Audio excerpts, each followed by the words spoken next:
Welcome to Geopolitics in Conflict show live stream. Emmett Calantry once said, to curb corruption, one must be courageous to confront and complain against the corrupt. Keep this in mind as we discuss today with our guest the reasons and the corruption that's going on to undermine the Belt and Road Initiative. My name is Dr. David Waralu. And my name is Dr. Ross Stewart. And you are watching Geopolitics in Conflict. We'd like to thank you for viewing. We'd like to thank you for subscribing. And we'd like to thank you for becoming a member. Well, indeed, Ross, we want to express our sincere appreciation to our viewers. And also we thank our Patreon members for their continued support. And for you, if you want to look what we have to offer, consider joining our membership on the geopoliticsinconflict.com. That's where we have all the perks that comes with that membership. So we hope you can check it out. And we'd like to extend our warmest welcome to a return guest. Well, indeed. As a matter of fact, Ross, our viewers been asking for him by name. When are we going to have him back again? And I promised, I said, we give you our word that we're going to ask our guest if he will be willing to come on our show, and he agreed to us. You know, some of the comments we got were, this guy really knows what's happening. He did well, indeed. He does. He did indeed. Let me go ahead and introduce him. Please. Mr. Hussein Askary is the Information Section Manager at the Belt and Road Institute in Sweden. Hussein is a global speaker and author. He appeared on many forums and panels around the world. Among his latest publications is Extending the New Silk Road to West Asia and Africa, a vision of an economic renaissance. Welcome. We're so happy to have you. We are indeed, Hussein. So good to have you back. Thank you very much, David and Ross. I'm really happy to be back with you, and I really appreciate what your viewers have said. I watched the commentaries on our last interview, and your viewers are not only open-minded, but they are actually very well informed but also hungry. So I'm very happy to be back with you. Indeed. Well, so without wasting any time here, because we got so much to delve into, and you have so much information that you can share with all of us, we're going to get into it right away. All right, ask if we can start with the first question, Ross. You got it. What are some of the challenges the Belt and Road Initiative continues to face? Well, the challenges are many, but they can be summarized in the problem with geopolitics and geopolitical thinking. But let me start by saying that our institute's goal is not to be cheerleading for one party against the other. What we have realized from studying the Belt and Road Initiative and our personal previous work is that it would be in the interest of global economic development and peace if the United States and Europe and other major powers, economic powers like Japan, South Korea, and others, to join China specifically, but also Russia and others in this Belt and Road Initiative, because it is a great opus operandi. It's a great mode of operation of working together to develop the whole world and rid it of poverty and other problems, social problems that are the cause of wars and problems. So the biggest challenge is the fact that the United States and Europe and some of their allies, who are becoming a minority in the world, are still opposed to the Belt and Road and try to undermine it. There's an anecdote I want to share with you, which is quite interesting. It was a response by a Chinese ambassador in South Africa a few years ago, when I think it was U.S. Secretary of State Rex Tillerson was on a tour in Africa to warn African nations against working with China. So the Chinese ambassador said, look, the U.S. Secretary of State, he lands in an airport in Africa built by China. Then he rides his car on a road built by China, and then speaks in a building built by China, but he's still telling the Africans, don't work with China. Oh, that's kind of a double standard right there. That tells you the story, really. Yeah. So that's where the crux of the matter is. The United States and Europe are building nothing for those nations. They are contributing almost nothing for economic development. But at the same time, they are telling other nations not to work with China, who is building and contributing to economic development. That's the biggest problem we have. And I think we discussed last time that there are a number of reasons why this behavior, we see this behavior on the part of the United States politicians and in Europe. I mean, when you talk to economists, when you talk to business people, students, people who have worked and or working with China, they love to work with China. They think it's a prospering, and it's a great chance for them to also promote their work and business and understanding of things. But it's the politicians who are unfortunately incompetent in terms of also economics. And as we discussed also, they're incompetent in terms of even fighting wars, as we have seen what happened in Afghanistan recently. So we have, sorry. No, go ahead, Hussein. We have what I describe this is like we have two systems who are going in different directions. And I usually use this image of a spiral staircase, where China is going up and it's quite narrow. And Europe and the United States are going down economically, financially, and in other means. And then the two are meeting in the middle, and everybody's telling the other, you have to move. China is telling Europe and the US to move upwards with us. Europe and the United States are telling China, no, you have to go down with us. And interesting. And that's really a big problem. And the reason the Belt and Road, I mean, China, as I said last time, China alone cannot do all the huge work necessary to develop the world economy, especially ridding the world of poverty, building infrastructure. China alone cannot do that. You need the full force of Europe, the United States, Japan, South Korea, Australia, and others to participate in this massive project. And that there are people who are pulling in a different direction is undermining. The other challenge, of course, is the perception of people in developing countries, especially, but also in Europe, of why the Chinese want to promote this project. What are their intentions? And there are lots and lots and lots of narratives and scare stories. The Chinese are coming, they're going to take over your country. They're going to take over your wealth, your natural resources. They will put you in debt traps and all that stuff, which we have already shown doesn't work. So there is also reluctance in certain countries. And also we have mobilization in host countries to stop Chinese or Belt and Road projects. Yeah. Well, this is actually, you brought up a good point as far as the cooperation. Can you just imagine if all countries, regardless, all of them cooperate, how that's going to benefit all of us, human on this earth? Everybody is going to benefit from this. But that's, I see your point on that. But let me get into one particular aspect of that you highlighted earlier, as far as who's undermining the BRI and why. One of the things that I came across one time, Hussein, and I'd like to share it with our viewers, is that I've learned that there was an investigation you conducted, and this is regarding a massive corruption scandal that broke out in 2018 in none other than Malaysia, in which China's BRI was singled out in the Western think tanks and media as the main perpetrators. What can you tell us? What can you share with our viewers as far as what your investigation uncovered vis-a-vis this particular bribe or bribes? Yeah. Well, it is actually the greatest or the biggest corruption scandal in the history of Malaysia. And it's real. The evidence is all over the place. There are people who admitted guilt.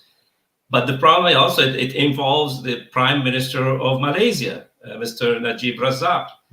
And the thing is that at the time when it broke out, it was so big, but it was then used to smear China and the Belt and Road.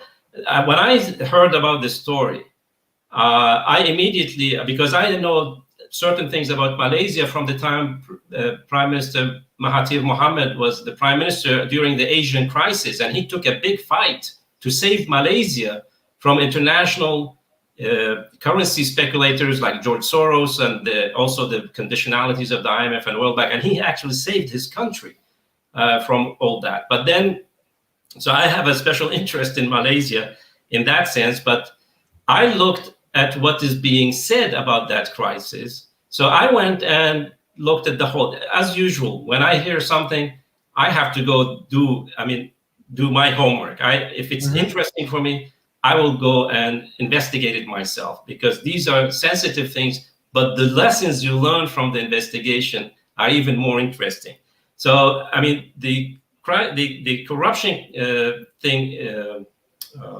scandal broke out openly in 2018, but that was because the former prime minister, and I think you have some slide, Mr. Najib Razak, who was prime minister from 2009 to 2018, he was implicated in a number of one very big major corruption scandal of money laundering, of embezzlement, and so on and so forth.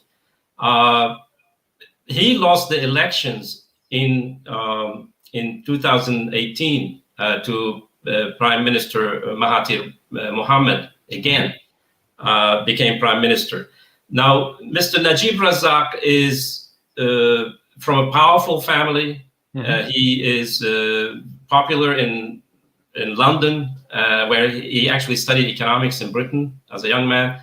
But he was, as a defense minister, he was popular in Britain and also in Washington. President Trump called him my favorite prime minister, and so on and so forth.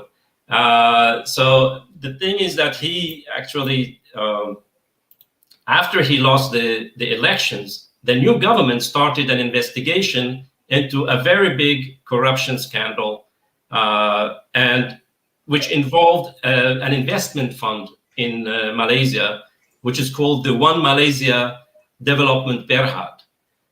This was a fund which was started immediately by Najib Razak, immediately when he became prime minister in 2009, to create a fund with a capital of $10 billion. The problem with the fund is that a few years later, there are about $4 billion missing from the fund. And there was suspicion that Prime Minister Razak and some of his business partners were involved in the disappearance of that money. Now, the way that scandal then was utilized, because as soon as Prime Minister Mahathir Mohamad took power, he not only started the investigation, he suspended a number of Belt and Road infrastructure projects that were agreed with China under the previous government, the Razak government. So when that was done, the Western media and think tanks were full of articles about how the Belt and Road is fostering corruption. I mean, if you had Googled, China, Belt and Road, and Malaysia at the time, you would get like hundreds of articles. They all lead to the same story. I mean, I have in my recent article I wrote about it, there are articles in Foreign Policy magazine saying that the Belt and Road Initiative is a corruption bonanza. You had the Center for Strategic and International Studies, which had an article that said corruption flows along China's Belt and Road. You had Forbes magazine, the Belt and Road, a trail of global trouble. You had the Washington Post, Malaysian corruption scandal shows the dark side of China's Belt and Road Initiative, and so on and so forth, and so on and so forth. So, Hussein, was this also tied to what they called the Open Society Foundation by Soros? Well, the Soros Foundation, they tried to undermine the Malaysian governments before, but it was not directly connected to it. No. Okay. George Soros attacked the previous government for protecting the country against. So the thing is, what I discovered from looking at the investigation, the trial, because Najib Razak in July 2020, last year, he was found guilty of 7 counts in the court in Malaysia and got a 12-year sentence in prison. Wow. This is not unheard of in the history of Malaysia. The counts are money laundering, money embezzlement, corruption, bribery, all kinds of things. The story is, what happened is this fund, the One Malaysia Berhad Fund, was filled with capital with the help of international banks. So you go into the international market and ask investors to give money, which will be used for development projects in Malaysia. So when I looked at this story and looked at the court papers and what the Malaysian press and government authorities were saying, the whole thing was a completely different story. It had nothing to do with China. It had nothing to do with the Belt and Road, absolutely nothing. Now, I will show you government document from the United States, from the US Department of Justice, which has all the information and indictment of who was behind this massive corruption scandal. And if you look at this slide with the press release from the US Department of Justice, this is a press release issued in October 22nd, 2020, last year. And it says, Goldman Sachs, lo and behold, Goldman Sachs charged in foreign bribery case and agrees to pay over $2.9 billion. And the Department of Justice continues, says Goldman Sachs Group, a global financial institution headquarters in New York, and Goldman Sachs Malaysia, its Malaysian subsidiary, have admitted to conspiring to violate the Foreign Corrupt Practices Act in connection with a scheme to pay over $1 billion in bribes to Malaysian and Abu Dhabi officials to obtain lucrative business for Goldman Sachs, including its role in underwriting approximately $6.5 billion in 3 bond deals for One Malaysia Development Berhad, for which the bank earned hundreds of millions in fees. So Goldman Sachs and a number of its partners internationally, I will come to them, what they did is that they raised the money in bond issuance with government guarantees from Malaysia, from investors from around the world. They went around, they organized big parties, fundraising to fill that fund in Malaysia with money, but they took huge fees to do that. And then they took a huge part of the money, $4 billion, back into their own accounts. And the Prime Minister of Malaysia was paid around $600 million to keep his mouth shut. So they did this in a very, very complex scheme to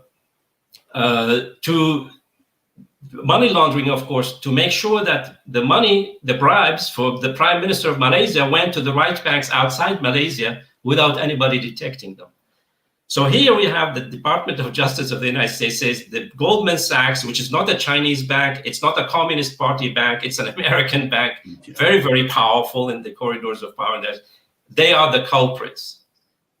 And they agreed to pay about $3 billion in fines. And most of it, of course, went back to Malaysia. Well, actually, Hussein, I did confirm. I do confirm what you just said, because I had to search that from a different source altogether, and I did find that they had to pay the fine in return for one thing, and that thing is not to plead guilty to that one. So they paid the fine, but they didn't want to plead guilty, so because it won't go on a record. So I did find that one too. So I confirm what you just said. Yes, and also in the United States, bankers don't go to jail. Right. You're right. You're right. then let's look who else was involved in this global scheme of corruption. Let's look if there are any Chinese officials, Chinese companies, Chinese banks involved in this whole. This is a massive scandal, $10 billion. If you look at the next slide I have, a number of banks, mostly in Europe. So the biggest banks who were involved with Goldman Sachs in this corruption scheme were Britain's Royal Bank of Scotland, US JP Morgan Chase, and Wells Fargo. Wow. Germany's Deutsche Bank, that's the biggest bank in Germany. Switzerland's Credit Suisse. Luxembourg's Edmond de Rothschild Group, and an Australian investment fund called Avestra Asset. It was actually shut down. The two bosses, the two chairmen of the fund, were suspended for 10 years from participating in any financial. And there was the only investigation which took place in China was not in mainland China, it was in Hong Kong. But it was done by Hong Kong police to investigate the Swiss bank, Credit Suisse, because there are around $250 million of Najib Razak's money hidden in that bank. So here you have American and British banks, Wow. and European banks, Australian, involved in one of the biggest scandals, corruption and money laundering and bribery scandals in history. And what did the American press and think tanks did? These are very respected think tanks. They said China is responsible. The Belt and Road responsible. You see, we said this all along. Now we have the proof. There was no proof. The proof, as we have shown, is that American and European banks were involved in this. And actually, nobody went to prison. So, Wow. so anyway, what happened to the suspended Belt and Road infrastructure projects, which the new Prime Minister, Mahathir Mohamad, suspended? Now, what Prime Minister Mahathir Mohamad went to China personally. He spent 5 days in China to tell them that, look, the reason we suspended the project has nothing to do with China. We have a massive corruption scandal, and the finances of the state are in such a terrible shape. We have to look back and review these projects if it's at all possible to finance them. Now, these projects had nothing to do with this Malaysian fund.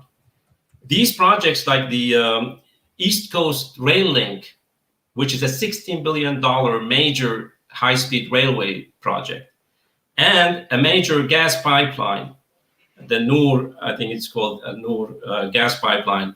These were financed by Chinese banks, the Export-Import Bank of China, mostly. So they had nothing to do with the corruption scandal. But the Prime Minister of Malaysia said, look, we don't know if we can afford this. So let's renegotiate them. Let's look how we can salvage them. And he said, we believe that the Belt and Road Initiative is a fantastic initiative, and we're going to continue working with China. Of course, none of the media who covered the scandal and said this was a Chinese scandal, nobody reported what the Prime Minister Mahathir Mohamad said in China about resuming the work with the Belt and Road. So anyway, the railway project was renegotiated. Mm-hmm. It was slimmed down, not so much, but only to $13 billion. And they involved Malaysian construction companies in the project. And the work started already, but the coronavirus, the corona pandemic, Put a hold on that. ended. It makes you wonder, Ross. I mean, wouldn't that be nice for the Malaysian people to benefit from those projects? I mean, like we always say. You know, I think that the nice way to talk about it is an economic renaissance. And I think that's your phrase, Hussein. Yeah. I like that a lot. Yeah, because, I mean, Malaysia is not a small country, Right. and populated. So you will think project like those will benefit the masses, and yet corruption that runs so deep. I mean, you wonder why certain countries, especially in that part of the world, you think about Indonesia, you think about Malaysia in this case, you think about Thailand, you think about certain other countries that they could benefit from that kind of infrastructure that will have an impact on their economic well-being. A very significant impact. Yeah, well, this is why we were talking last time. It's like we're gonna have to have Hussein come back here because he conducted the investigation to uncover this so people will know and understand what's going on behind what's just been read on piece of paper or told on TV and all that Right. stuff. So yeah. That's interesting. Now, is this, Hussein, limited only to this part of the world, or is there some other countries around the world where Belt and Road Initiative was undermined? I mean, I know China has a lot of projects in Africa. Yes, there are many attacks on the Belt and Road real projects in Africa, and the way it was done either by directly attacking them. I mean, I mentioned the case of Lebanon in our last interview, where the U.S. ambassador and the U.S. Undersecretary of State for Near East Affairs, David Schenker, they went out in the streets of Lebanon to stop the work with China, accusing China of all kinds of things. Yeah. But there also there were, for example, there was financing to so-called civil society organizations, for example, in Kenya, to stop a coal power plant and the port in Lamu, not the Mombasa port. They organized protest movements. But what I looked at is I wrote recently an article about that the United States not only directly tries to undermine, and also Europe, but they try to attract African nations into projects that turn out to be either projects to extract more raw materials from Africa, or they are just hot air. You get some money for some, organizations and some corrupt officials, but there is no real infrastructure built. And I wrote an article recently on the G7 floated the Build Back Better World, B3W, which is modeled on the US Build Back Better, which President Biden floated during his election campaign. And that's, I said immediately, after the G7 meeting was concluded and they issued this, they said there are $40 trillion of deficit in infrastructure in the world, but what we're going to do, we're going to mobilize a few $100 billion to do that, but we will do it in a different way. They didn't mention China, but the White House press release mentioned China. They revealed, but I said at the time that this is not going to work for several reasons, because if you look at previous such initiatives, which were launched either by the US together with other nations, or the EU, Japan, India, they are not going to work. They are just paperwork. And there are lots of seminars and meetings and glossy PowerPoint project, but there will be no infrastructure built. The other thing is you have the incompetence in solving economic problems, because the United States today cannot even raise money for Biden's infrastructure package in the United States. So how can they be able to raise $40 billion to finance projects in Africa and in Asia? That doesn't work. Then they have all kinds of conditionalities that these have to be financially viable projects, which means if the country is poor, then they cannot build infrastructure. That's too expensive. But if they have debt, they cannot build infrastructure. They cannot take new loans.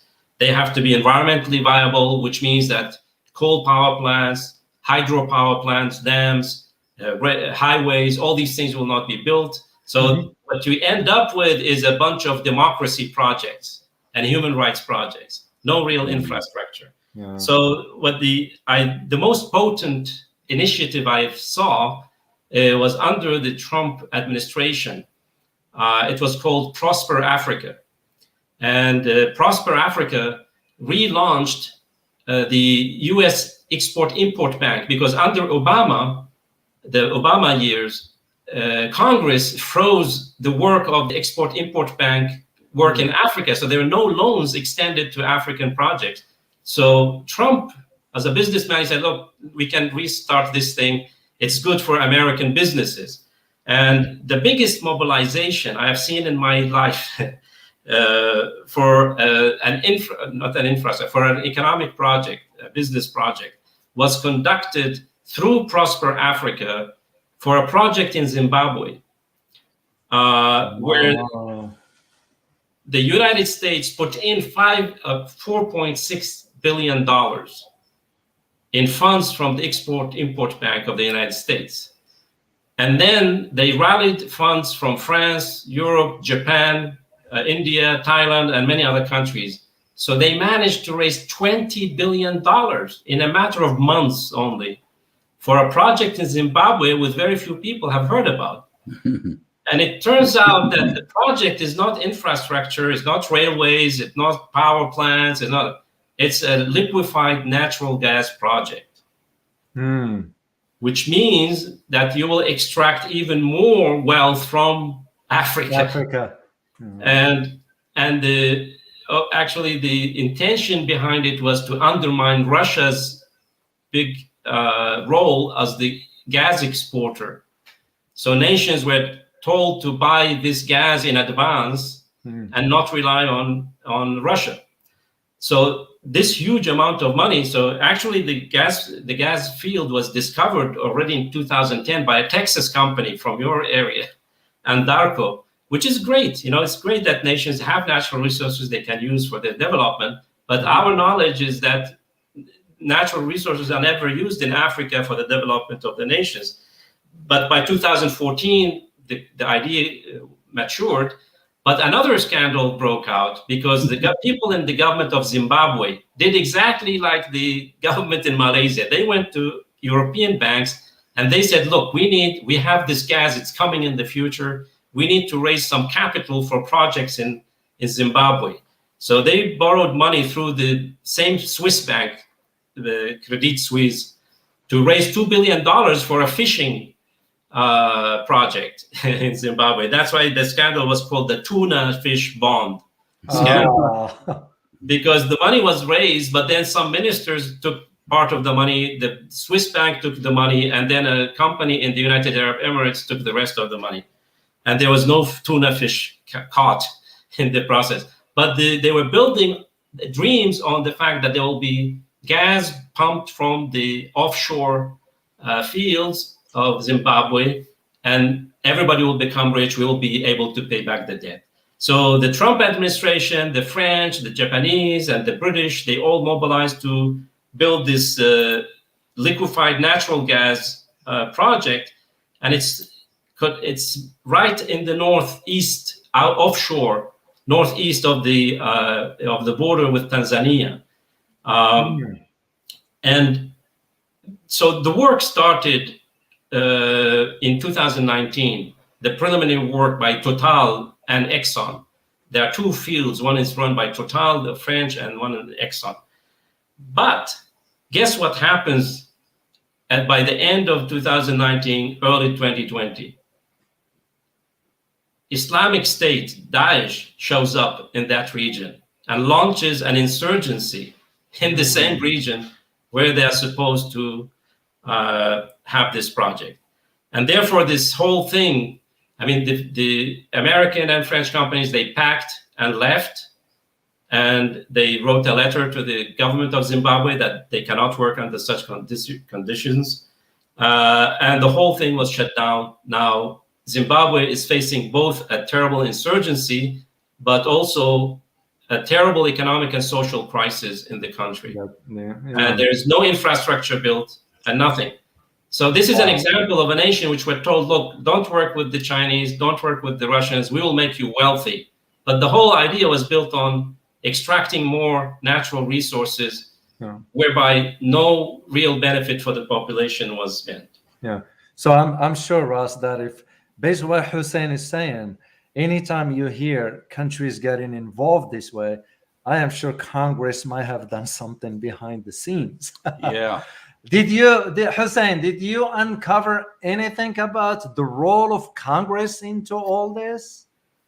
Well, bribes going on around the world and all that. Did the U.S. Congress play any role into all this?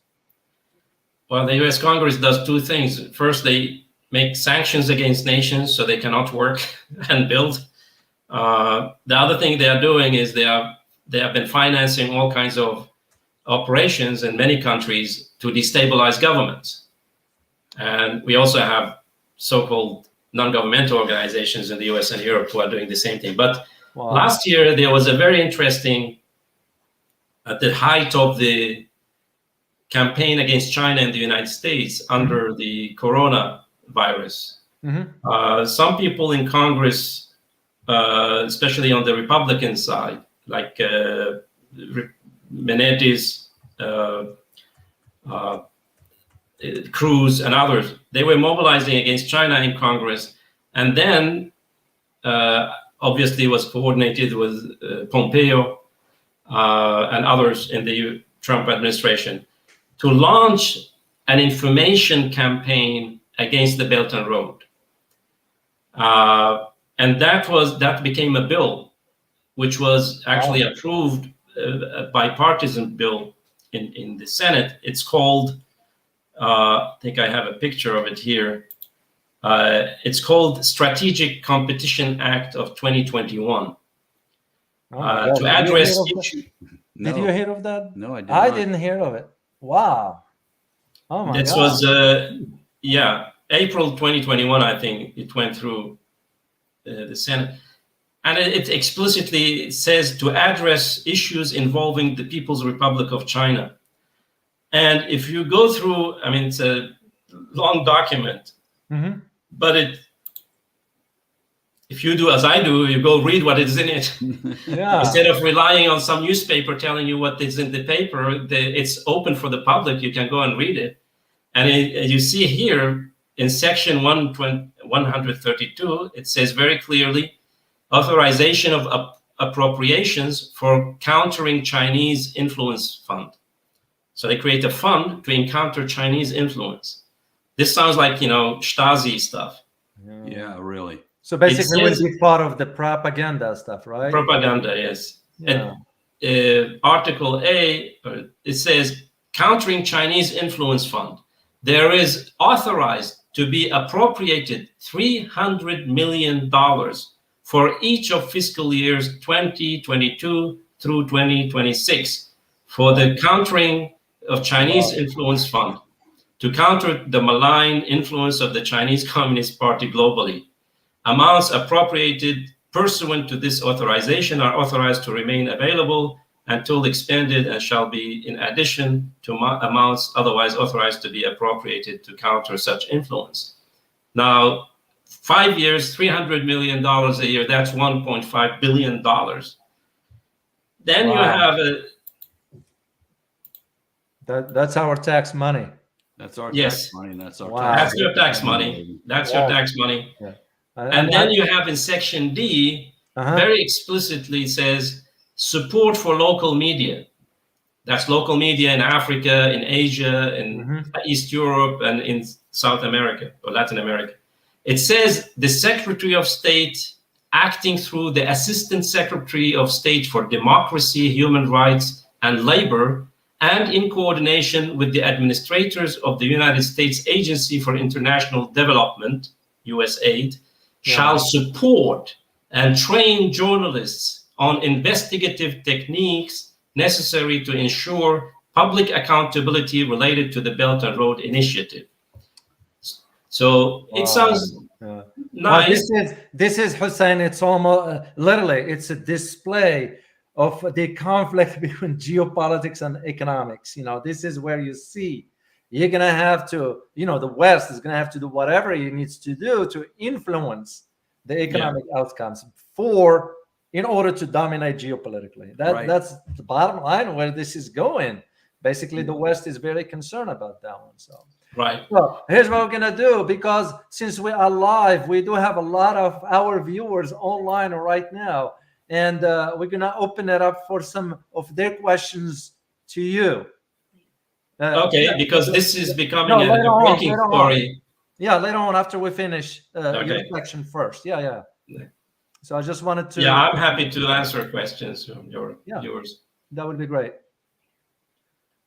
Yeah, so we can do that later on. So the idea of this fund that's been allocated by Congress, has one objective and one objective only, is to truly undermine BRI. Something that can work for everybody, will benefit everybody, all the economies basically.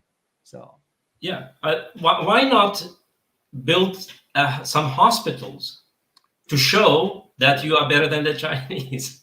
Why don't you build some roads or a port or a railway just to showcase anywhere on the planet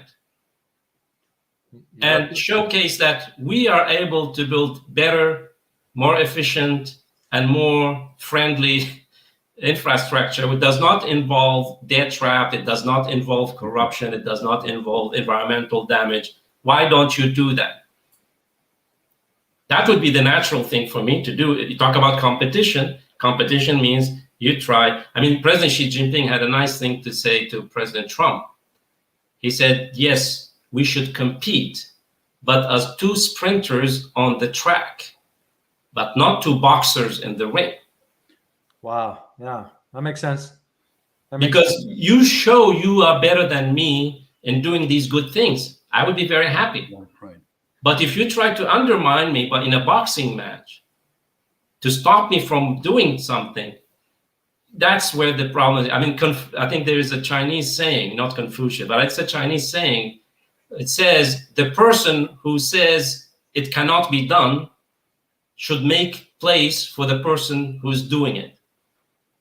Oh, that I've heard that before. That's a good one, isn't it? Interesting. Very good. Yeah. Well, we can look at it right here in the US, like with the problems we have right now with this shipping containers and shortage of commodities on shelves and all that. Well, one of the issues to that, which we're gonna, by the way, delve deeper into this tomorrow on our live stream, just since we are here, we might as well just mention it, is the idea that here are the items that sit in port, but also the infrastructure where to get those items from the port to the shelves does not exist because we have poor highways.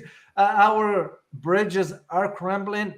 I'm not talking negative about America here. I am highlighting the issues that we need to fix before we go and do A, B, C, and D in some far land countries. We have issues right here at home when we could allocate funding for that to improve the infrastructure to better the lives of everybody.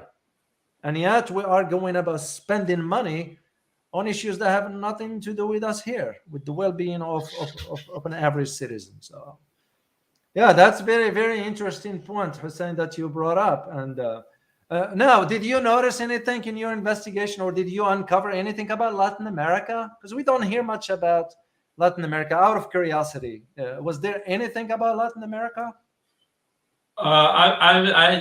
This is too far from my area. Yeah, no, it's understood. It's understood. We were just wondering. And I do remember one of our viewers sent a note asking, and this is why I asked you earlier about Open Society Foundation, because that was his request. He said, please, when you have Mr. Hussein, ask him about details regarding Western powers and also how Soros, the Open Society Foundation, works in an attempt to influence the geopolitically in Central Asia and also Middle East and so forth. So yes, I have an example from Central Asia. In Central Asia, that's correct. Is that where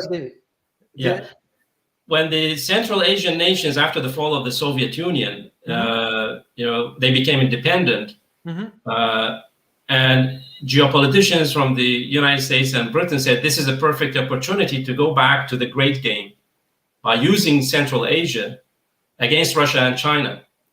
And they tried to organize the people in power. A lot of bribery was involved, but also to organize civil society in terms of democracy, human rights, and all kinds of stuff, to make sure that those governments follow the Western system. Yeah. Not because you have very powerful leaders in those countries, dictators, and so on.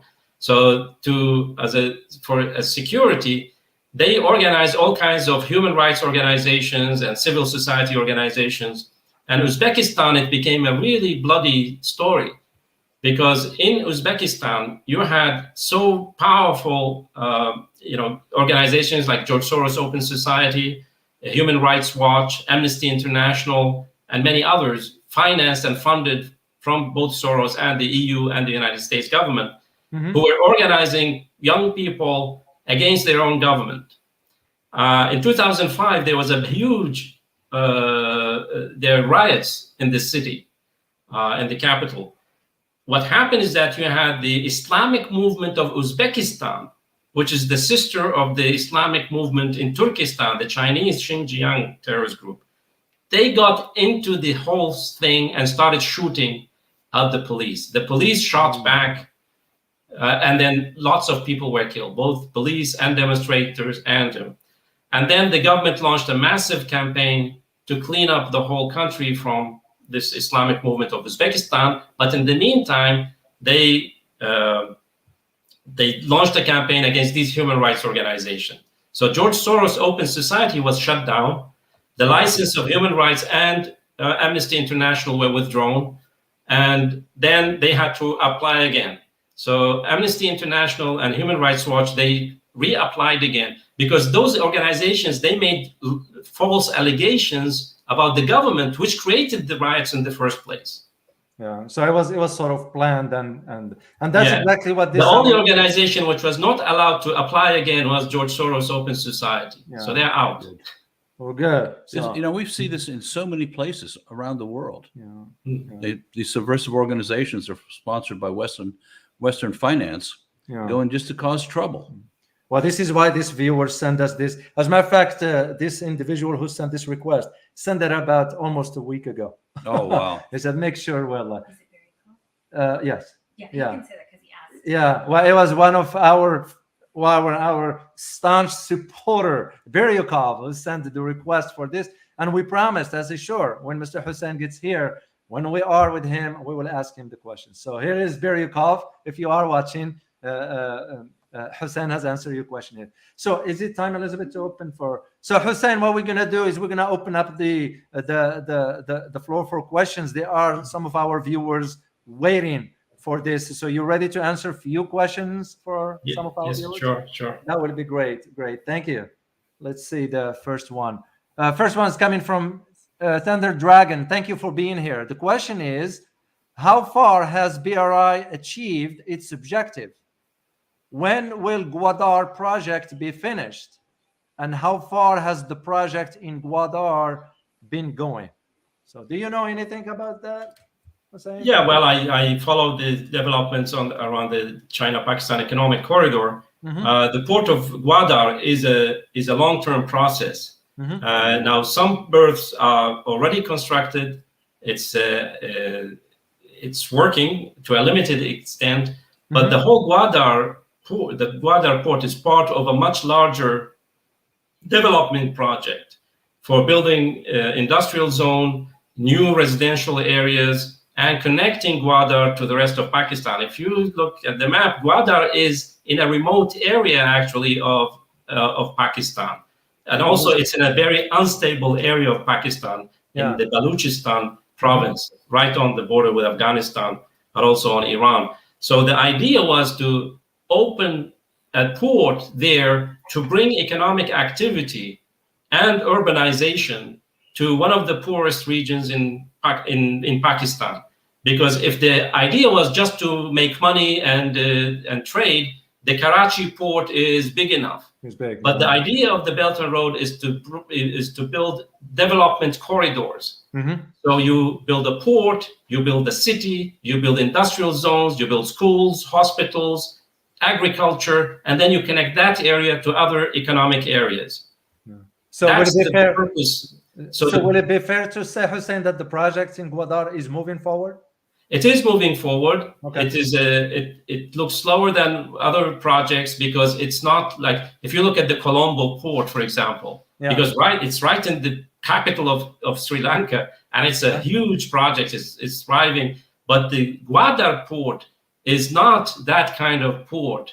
It's a development process, and to bring prosperity to that region of Pakistan, but also use it as a strategic outlet for the future. So they are not in a hurry to make big announcements of how much was built, how much was produced, and so on and so forth. So the next stage is to develop industries around the Gwadar port. Gwadar port. Okay. And building schools, vocational schools, education, and so on and so forth. And to attract investments into that area. And it's also connected to lots of agricultural projects, mining projects in the area, and so on and so forth. So it's not a port in the sense that you build a port quickly and then you have the ships and containers coming, and that's not the purpose of Gwadar. The whole CPEC, the China-Pakistan Economic Corridor, is a development corridor, which is a long-term process. Okay, next question. We got a next question here. Next question is from TMDW. Thank you for being here. So, question is, why is the West so desperate to keep Africa so undeveloped? Well, Africa, there's the historical view of Africa. It's just a cow to milk for raw materials. Yeah. This is what the colonialists did. Yeah. At the same time, you can have part of that wealth in terms of money also flying back to Europe and to US banks. So you have capital flight, massive capital flight from Africa, in addition to the raw materials that are moving outside the continent. So that's one problem, the view of Africa as a raw materials place.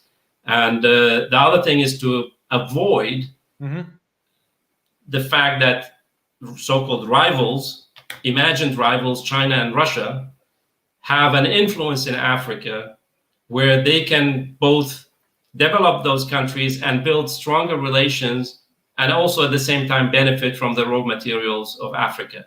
So it's like some sort of deniability. You know, you deny your rivals, you know, it's like a scorched earth. It's like you don't let them get hold of that area. It's yours. It belongs to you. And but to do that, they need to invent all kinds of, excuses and reasons. Narratives and excuses. You're right. Because you had a massive development movement in Africa after independence, but most of those leaders were assassinated by CIA and French intelligence and British intelligence. Next like question. Lumumba, like Sankara.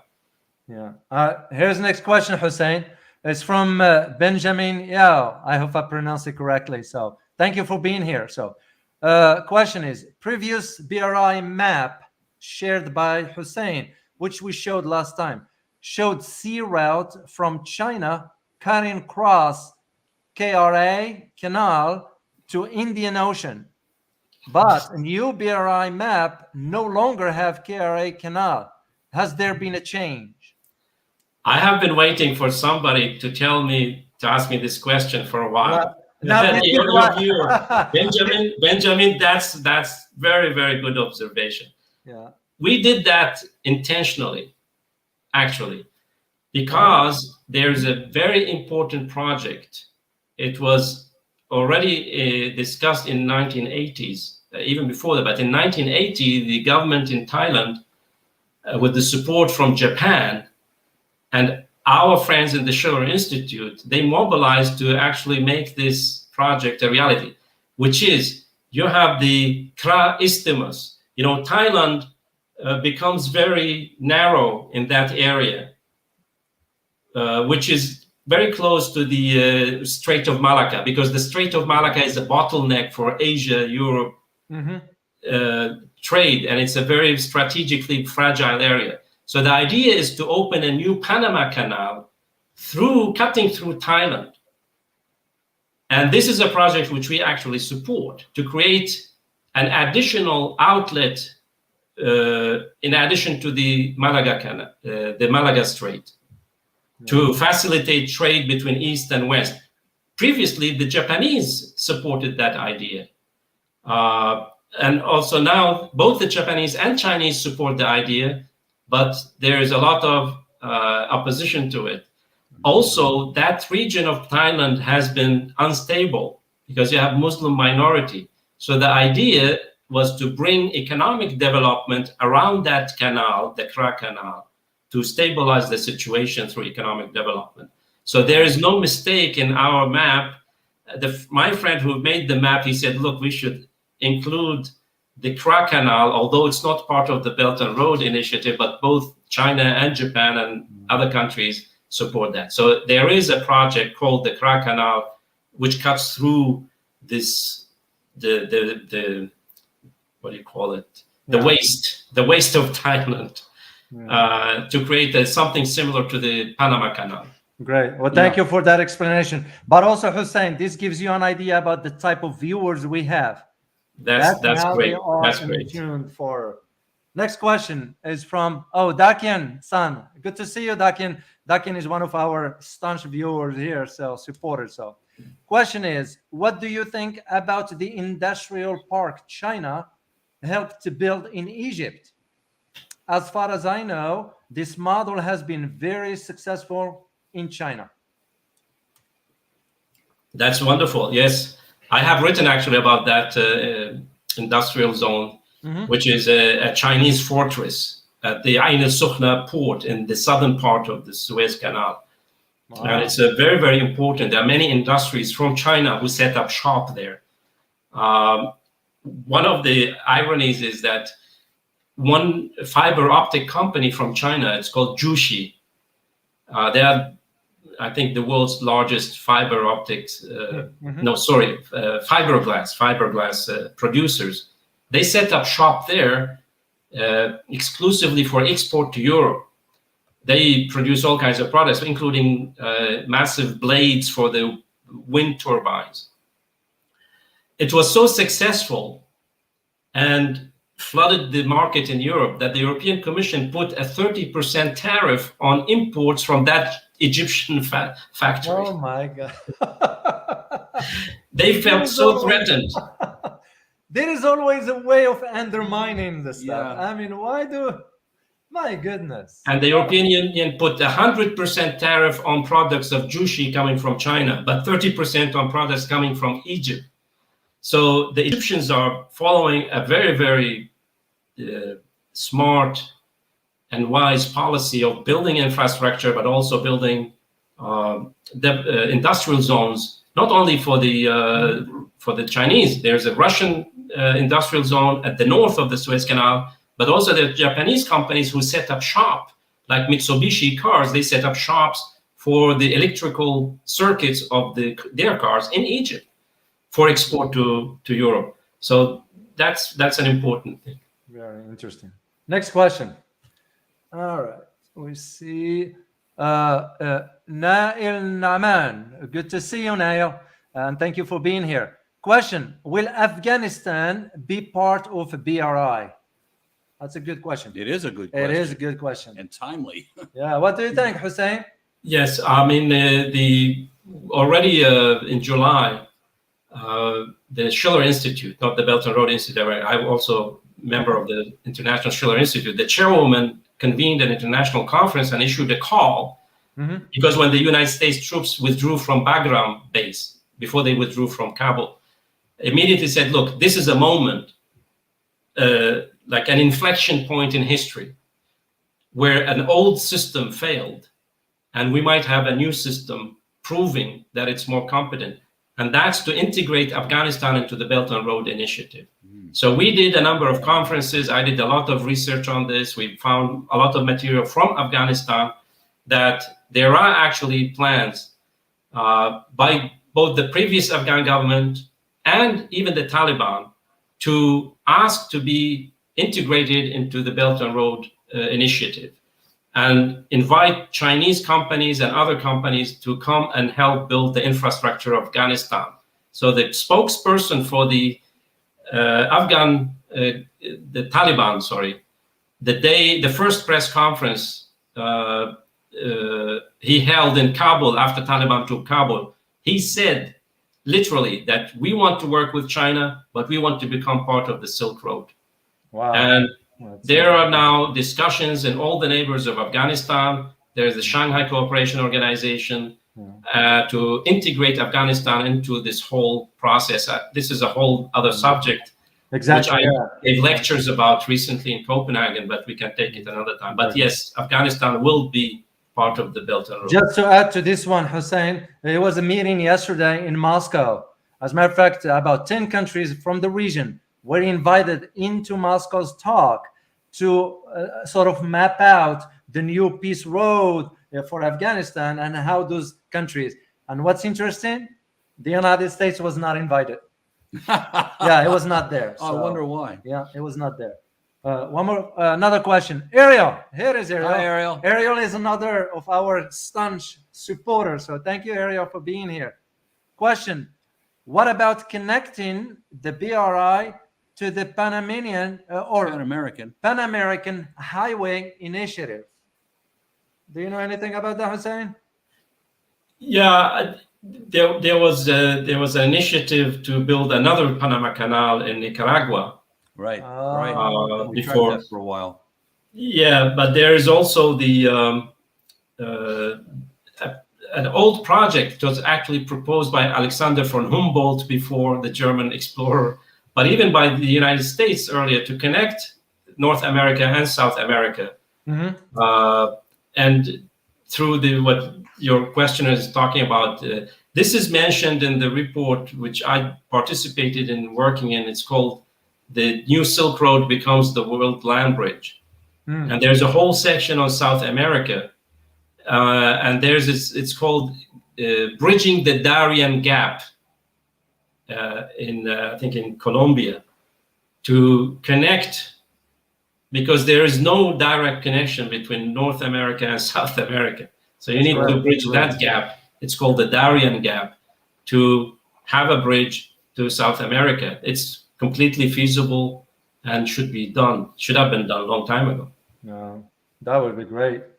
We'll have all right, we'll do one more question, Hussein, and we're gonna have to wrap it up because I do have to go teach. Believe it or not, I have a teaching session at the university. So yeah, we'll do one more question and the question coming from Joe Fasano. Good to see you, Joe. And by the way, Joe, I appreciate your comments. He always put a comment on our videos and so forth. So the question from Joe is, will America succeed in stopping BRI with the current policy of the pure propaganda, or will the value that China puts on its infrastructure be more powerful? That isn't a great question. It is a wonderful question. Oh my gosh. Yes, I think the propaganda against the Belt and Road is counterproductive, but it's going to backfire in many countries because it's not backed by any concrete efforts. As I said, the United States does not build roads or hospitals or airports or railways and water canals, water dams, and so on. So it's going to backfire because many nations are sick and tired of the fact that they are not being allowed to work with China, and people inside their countries being mobilized. I don't know if it's the right time to bring up this a very interesting story breaking out in Zimbabwe. On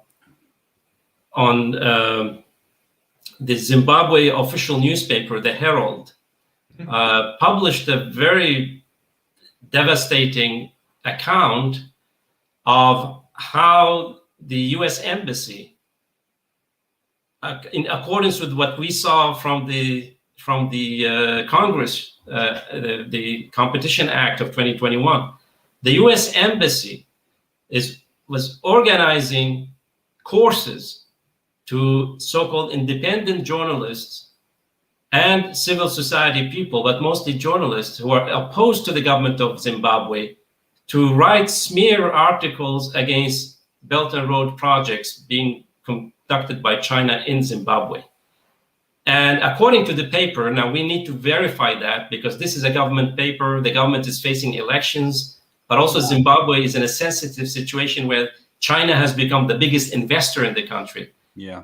The newspaper says that for each defamatory article against the BRI and China, those journalists will get $1,000. Wow. That's an inspiration to write a lot of them.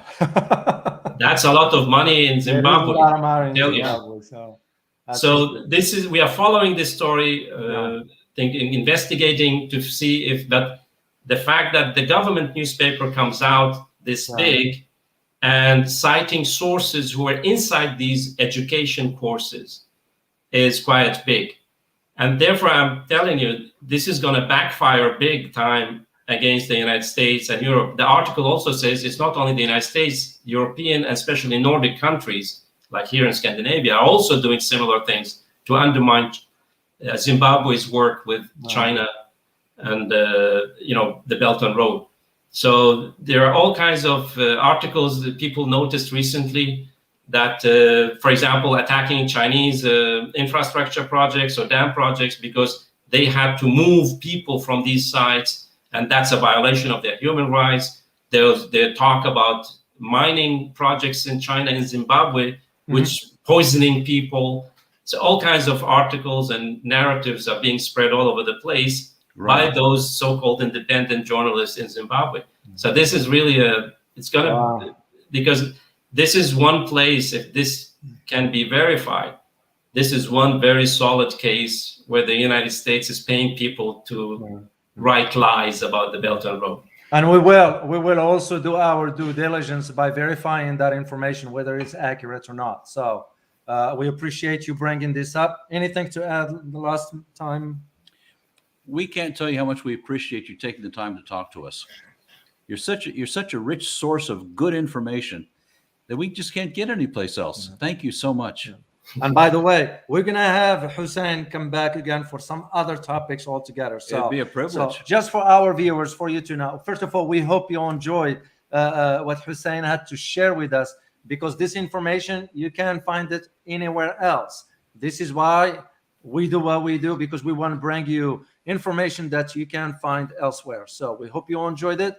We also want to thank our guest, Hussein Askary, for taking the time and allocate time for us to be with us here. And also make sure you follow Mr. Hussein at Hussein Askary on Twitter. He's very active on Twitter. He's very active on LinkedIn. And for sure, we're going to have him again on our show. Thank you very much, Hussein. We truly appreciate you. So, and to our viewers, make sure to join us tomorrow for live. Don't forget to follow us on Twitter, on Instagram, and on TikTok. And also remember our membership on the geopoliticsinconflict.com. Make sure you check it out, because you're going to like what you find over there. So, and as always, stay informed. Till next time. Bye-bye.